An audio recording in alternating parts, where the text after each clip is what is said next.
I think I've come to terms with the fact that I'm a very particular, sensitive person. I spent my teenage years pleasing a lot of people.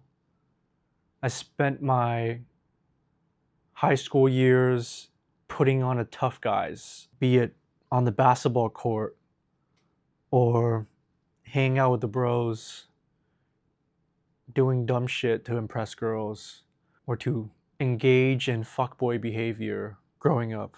All that was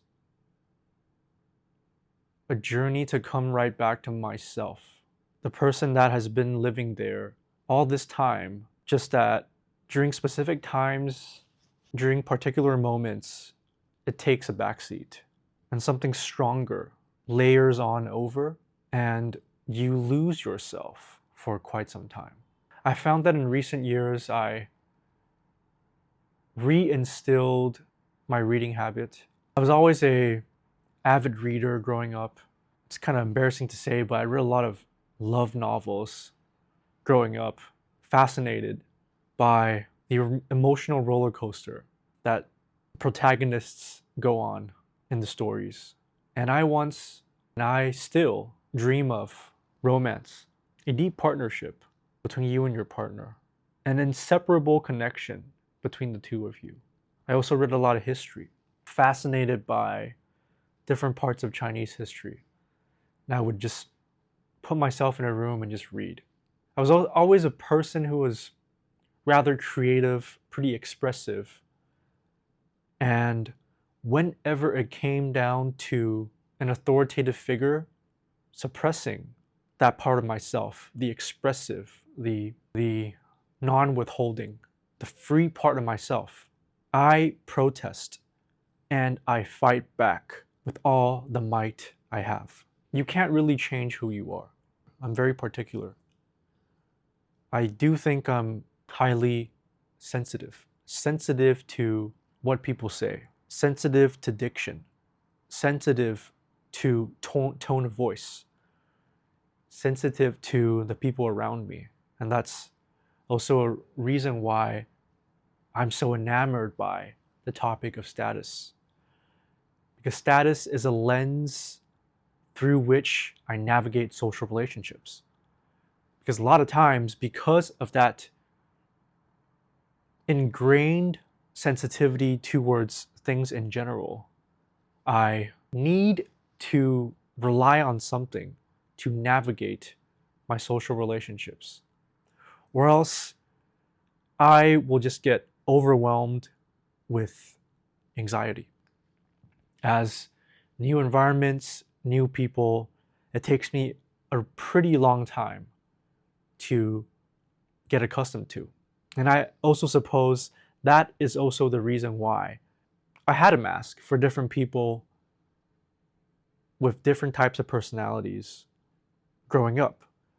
If a person were to be quite talkative, I'll take a step back and ask a lot of questions and just let them talk. Because in a conversation, there's always someone who's talking and someone who's listening. And if the other person wants to be the one who's talking, I can take the back seat. And vice versa. If someone were to be super introverted, doesn't really want to talk that much, I can do most of the talking and I can lead the conversation. And that's basically how I've always done it. And I've always been able to switch in between these two masks whenever needed. The only other thing is that when I'm engaging with a lot of people at once, I tend to not speak as much and I default to my introverted self and I let my questions, my nods, my laughs do the talking. Speaking about friendships, from high school all the way up into university, I had a lot of friends. I knew a lot of people. I dabbled in all these different friend circles. I got along with everyone, but I didn't really have, I didn't have a best friend or someone that I would call the best friend. I had a couple of closer friends, but never a best friend. And as time progressed, after I started working in my 20s, I stopped trying to fit in everywhere.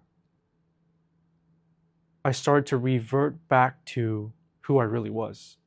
Someone who treasures deep, meaningful, and intimate relationships with other people. And after looking back at the people I normally get along with, they're pretty sensitive. They know how to listen.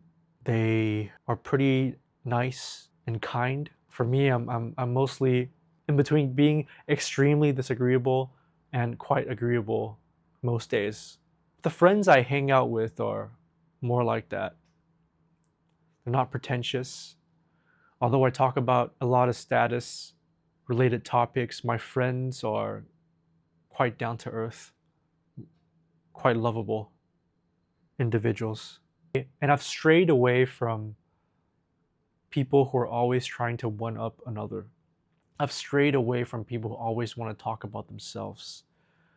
I've strayed away from friendships of convenience, party friends, people you drink with, and whatnot. And I've gravitated more so towards friends you can truly be yourself with and have a very deep and intimate relationship. And have these discussions with. I have a lot of female friends for a straight dude. And it's probably because I get along with people who are more similar in psychological makeup. I'm just not the one up alpha male type of person. I'm the one who studies these behaviors and talk about it on fucking YouTube.